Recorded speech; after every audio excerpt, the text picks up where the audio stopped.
invite Mrs. Jalaja IAS, former Secretary of Ayush, Government of India. Please come to the dais. Madam Jalaja, as all of you know, has been the inspiration for this 4th World Ayurveda Congress, and she made it a point that it becomes a great success, and she has gone out of the way to make sure that everything that is needed for the World Ayurveda Congress are put in place before she steps out of the office. We are extremely happy to welcome her to the dais for the first session of today. Good morning, everybody. Esteemed Professor Valiathan, the distinguished speakers on the dais, invited guests, and my dear friends.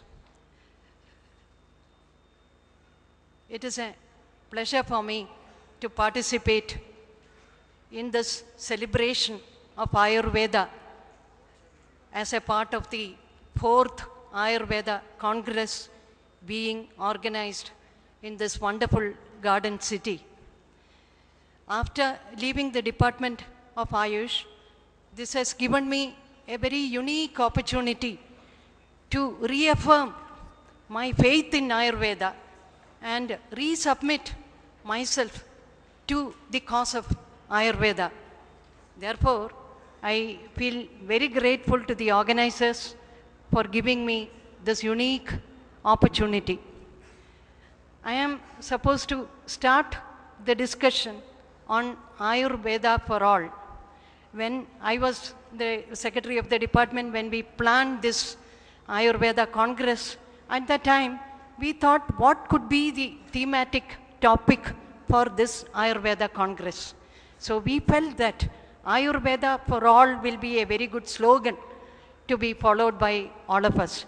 That is why we have selected that theme. And today, this session is specially devoted to Ayurveda for all. And there are distinguished speakers here. But I would be giving a macro picture of the whole scenario. That is what I plan to do. Now coming to Ayurveda for all, before we consider whether Ayurveda is fit enough to be a part of our public delivery system, we have to consider what are the forces, both at the global and at the India level, acting upon Ayurveda, forcing us to come to the center stage. That is what we have to think about. All of you know that up to the end of 18th century, the Indian and Chinese systems of medicine were the most predominant of all systems.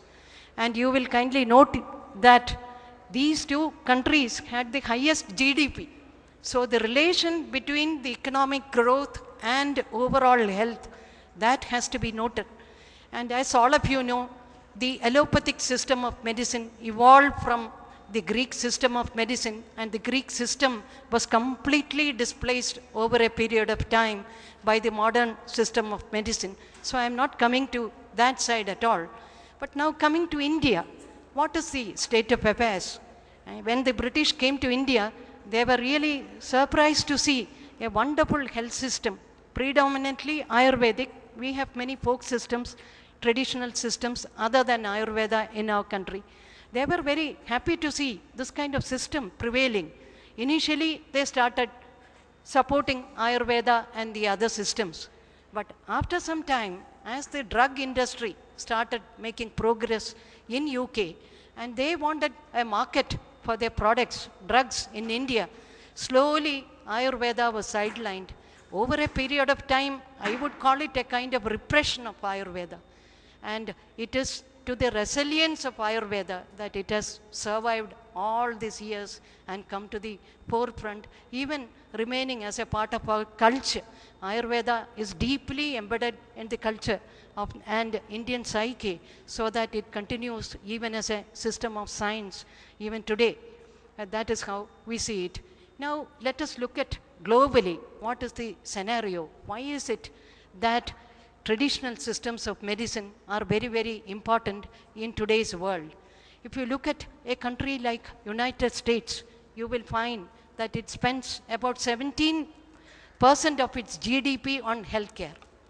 And President Obama has now planned to have $1.3 trillion worth healthcare system for US in the next 10 years. But what is the outcome of this healthcare system?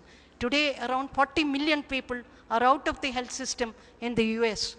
And if somebody has categorized all the developing countries in terms of healthcare and health indicators, you will find that America, of the 13 developed countries, it comes to 12th position.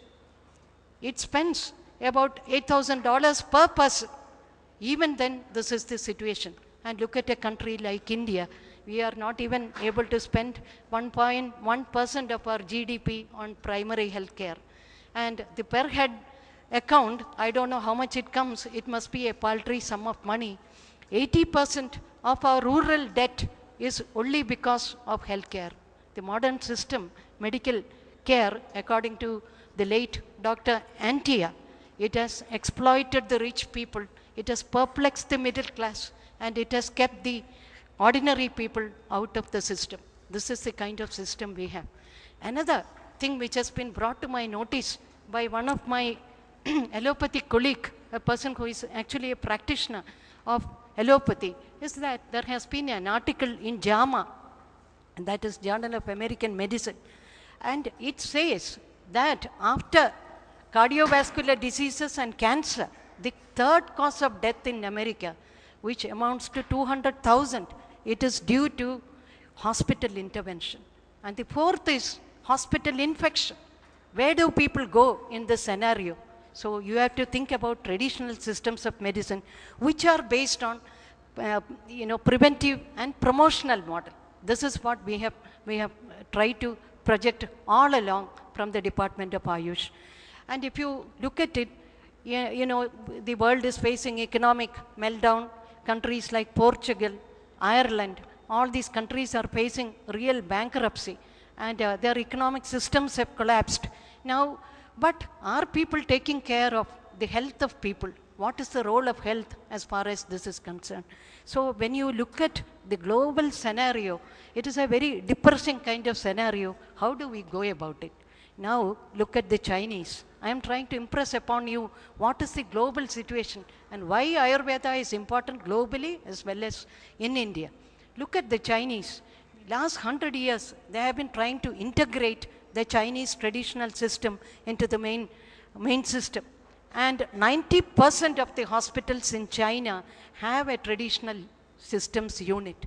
And 50% of the doctors, they practice traditional systems one way or the other. And I was looking at the figures, I was astounded to see 300 million people use traditional Chinese system through their OPDs and about 3 million in the IPD. So this, they have followed 4 or 5 principles. They have said, we will not use these Chinese systems only for therapeutic purpose. We use it as a preventive and promotive model. That is number one. Secondly, they do some kind of integration. The same doctor will prescribe both the types of medicine. That kind of integration they have done. And they said, this should be connected to movements of people. It cannot be a government imposed program. You have to motivate people to use it. So keeping into consideration all these points, you will see that traditional systems have a great role to play. Now coming to India, you look at our population. The global population is going to be 9 billion by 2050. India is going to overtake all the other countries vis-a-vis the population growth. And China is going to be only number 2. In this scenario, what is our population like? Today, if you look at 50% of the population in India is below 25 years age. And people say that this is a window of opportunity for us, the population to grow and develop. But where is the window? If half the population is afflicted by diseases, where is the window of opportunity? So that is why, in terms of all these diseases, we have to look at the traditional systems very closely, especially the promotive and preventive systems. And if you again look at the population, lifestyle related diseases. Many people might have already spoken to you. I don't want to go into it. The disease burden in terms of lifestyle diseases in India, it is to the tune of about 270 or 80 billion dollars, you know. That kind of huge disease burden is going to be on the head of India. The thing is that diabetes, 50 million people are afflicted with diabetes. And the worst thing is that the diabetes has started penetrating in the lowest strata of society. The poorest people are getting diabetes. And where are we going to find medicines and healthcare for this group of people who are afflicted by life's diseases? Now, I want to say something about my home state, Kerala. If you look at Kerala, Kerala in the dark clouds of healthcare everywhere, Kerala is a silver lining. I consider that Kerala has an advanced healthcare system. Of course, today it is making a lot of problems, but it is generally speaking, it is a very good healthcare model. This healthcare model is there because it's not only because the Rajas introduced public health system very early in its history, but also because Ayurveda has played a very, very important role. Ayurveda is a part of the Keralites' lifestyle. The food they take, the kind of mind they have, the kind of, the bodily functions, all are regulated through this Ayurveda way of life. It has contributed immensely to the healthcare system in Kerala, with the result that Kerala's IMR, MMR, and all these health indicators are comparable to anywhere in the West. If Kerala can achieve this, Ayurveda for all, why not the other states? That is the question. But I want to bring to your notice that in Kerala, it is not a government-imposed system. It is the choice of people. People there, they very well know. If you ask my mother, she would have said, yes, for this disease, I will go to this doctor. I will go to Ayurveda. For this, I will go to an allopathic this thing. So that discrimination happens at the people's level. So that is the ideal system which we can think about. So that is why I think that traditional systems have to play an important role. And you will be very happy to know that on 9th of May, I think 2009, the World Health Assembly has passed a resolution saying that all traditional systems should be mainstreamed into the main healthcare system. To my mind, any healthcare, any system to be accepted universally by the people, it should have 4 or 5, it should pass 4 or 5 tests. If Ayurveda has to be accepted as a public health system, it has to undergo some tests. Number 1, of course, is acceptability. Second is accessibility. How many people are able to get to an Ayurveda doctor or an Ayurveda Vaidya? That is very, very important. Accessibility. Second question is affordability. How many people can afford? Are Ayurveda medicines becoming costlier? People cannot go and buy these medicines from the market. That is a second thing. And the third is the most important, the safety and quality of the medicines. People, even very educated people, keep on asking me, Madam, you are advocating Ayurveda, but where can we get the medicines from? Good, safe, and quality medicines, where do we get? So all these points are to be considered if we have to consider Ayurveda as an acceptable system of medicine. Now coming to this point as to what government is trying to do. The government, as you know, the Ministry of Health and Family Affairs, I'm speaking from the governmental point of view because I was a part of that system. The Ministry of Health and Family Welfare had launched a scheme called the National Rural Health Mission in the year 2005. It is a 7-year-old mission. It's a 7-year mission. And this is to provide healthcare in an affordable and accessible manner to the poorest of poor in the country, and to make the so-called architectural correction in the health system. That is at the primary health level. How much money are we spending? Do you know? It is about 20,000 crores of Indian rupees every year. And over a period of time, how much would be the money which is pumped into the primary health care?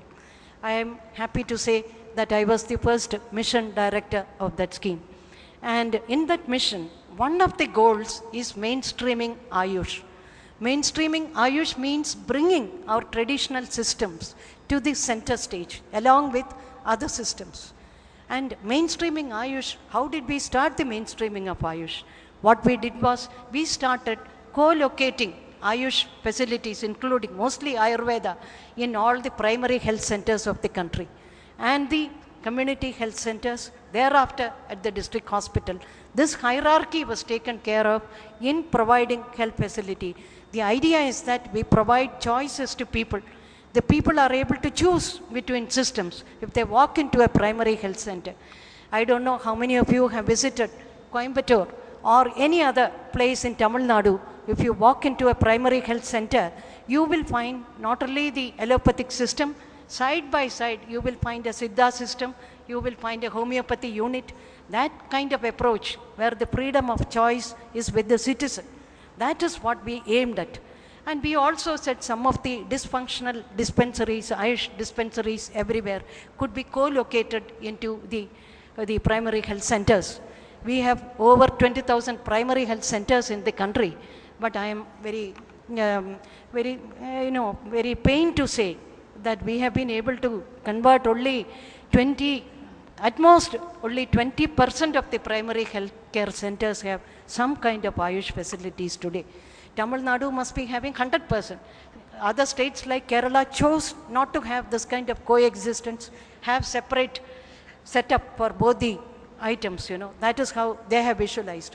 But a study shows that in Tamil Nadu, about 80 patients come daily to a primary health center.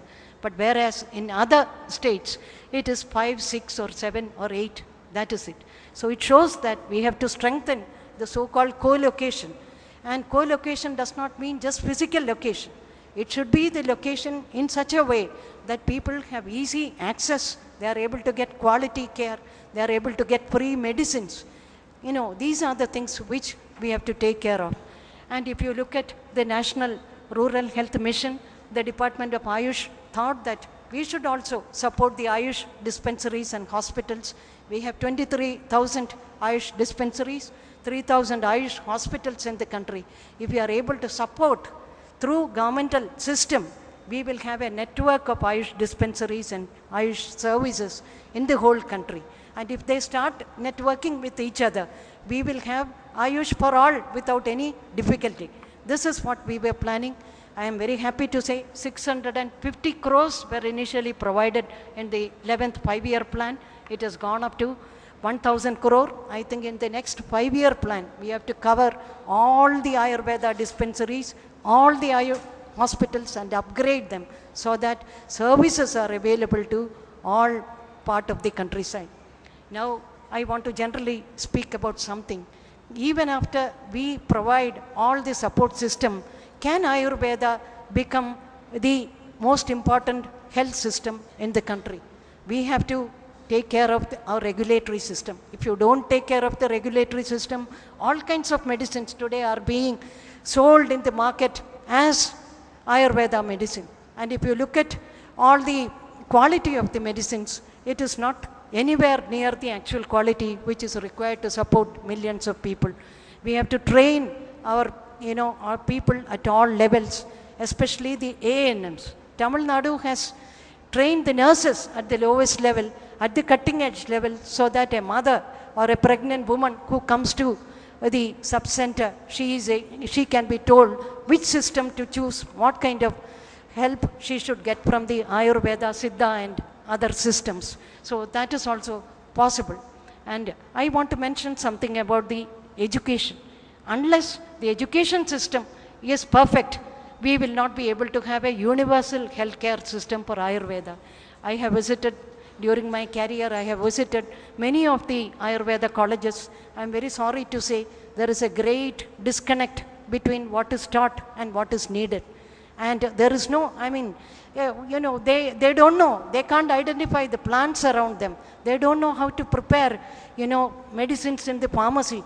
Most of the pharmacies have closed down in the Ayurveda colleges. And there is no Ayurveda cookery.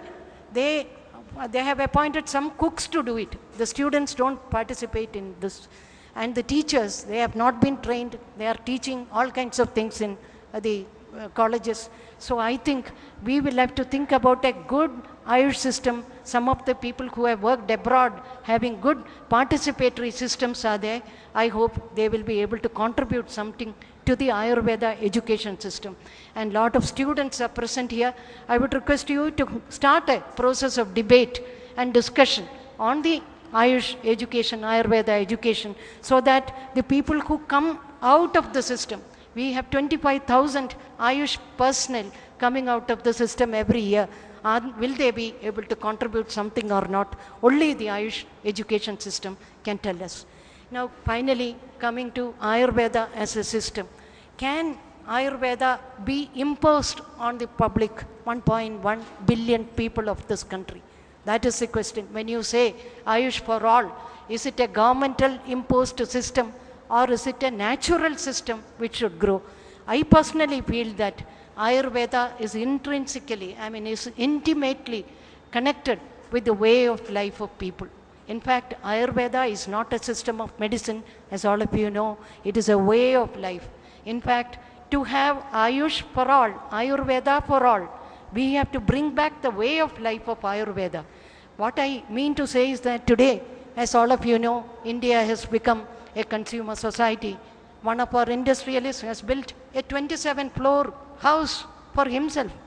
And you look at the roads, we cannot walk along the roads. It's full of vehicles. Consumerism, each family having 4 or 5 vehicles. Where are we going? Have we thought about it? Lot of lifestyle diseases. People have stopped the habit of walking. The Indians used to walk miles together. But that is not happening. We are all after pursuit of wealth. Pursuit of wealth means pursuit of health. Without that, wealth is incomplete. The whole world is looking at banks, rundown of banks, the collapse of banks, but they are not looking at the health system. These who are without wealth, without health, wealth is nothing. You look at India, India says it is a world power, it is going to be a world power. But can India be a world power when half the population is starving? Can we be at the bottom of the poverty index, bottom of the hunger index, and then claim ourselves to be one of the leaders in global finance and global wealth? That is the question. So to bring Ayurveda to the mainstream, what we have to change is the way we look at life itself. And you know, we have all forgotten Mahatma Gandhi. Recently, I had been to a retreat where Gandhi was discussed. I was amazed to see, and he has solutions for almost all the problems which we have today. It is very difficult for everybody to become a Gandhi, I admit, it becomes very difficult. But you know, if you read Tirukkural, that is the religious book of the Tamil, in Tamil, you know, Tirukkural, it says you take dharma to the extent you can. It doesn't say all of you follow only dharma. So I would say that Gandhism, Gandhian ideals and principles, you take it to the extreme, to the extent possible. That is what I am trying to say. We can limit our wants, we can moderate things. Then our society will become a truly Ayurvedic society. I want to tell you one more example. I had the privilege to visit Sri Raghavan Tirumutpat, the greatest guru on Ayurveda in recent times, a legend of Ayurveda. I had the privilege of meeting him about an year back. I had a long conversation with him. He told me that his guru had told him to practice Ayurveda in his own village and taking care of the medicinal plants available all over, and then practice it with whatever is available. He said, I have been true to my guru and I have practiced Ayurveda for the last 50 years for the public good. What philosophy did he follow? I asked him. He said, I became attracted to Gandhism, especially Gandhi's trusteeship. I don't know how many of you know about trusteeship. Trusteeship says that all knowledge and wealth we receive, it is all in trust with us. We have to use it for public good. It's not our property, it is a public property. That is a trust, and that trust has to keep on educating, trying to help people all around. Tirumutpat was doing that kind of work for the last 50 years. No super specialty hospital, no wonder drugs, nothing, no costly equipments, no MRI, nothing. he had been able to counsel people mostly on preventive and promotive aspects, especially, and he had been teaching all the students coming from different parts of the country. I think that is the kind of life an Ayurveda person would like to have. The thousands of people who pass out of Ayurveda colleges, they keep on asking me, Madam, what is our career prospect? I said, of course, you have career prospect. You can become a doctor under NRHM. You can go anywhere else. You can become a good practitioner. You can set up a good hospital. All these things are available to you. I am not doubting about it. But can you go back to your village or town and start spreading Ayurveda in the villages? Can you tell people about the way of life which is to be practiced? The Dinacharya and the Ritucharya, these two things which are the cornerstones of Ayurveda, can they be practiced by the community without spending any extra penny? Can we do it, That is the kind of thing. And finally, why I like Ayurveda, I am an administrator. I have strayed into this field. But why I love Ayurveda is only because of the beautiful framework Ayurveda has. I don't have to tell you the Pancha Mahabhutas. All of you know, we have seen it with our eyes. We have heard it with our ears. We have touched it. We have smelled it. We know that these forces exist and they are acting on our body.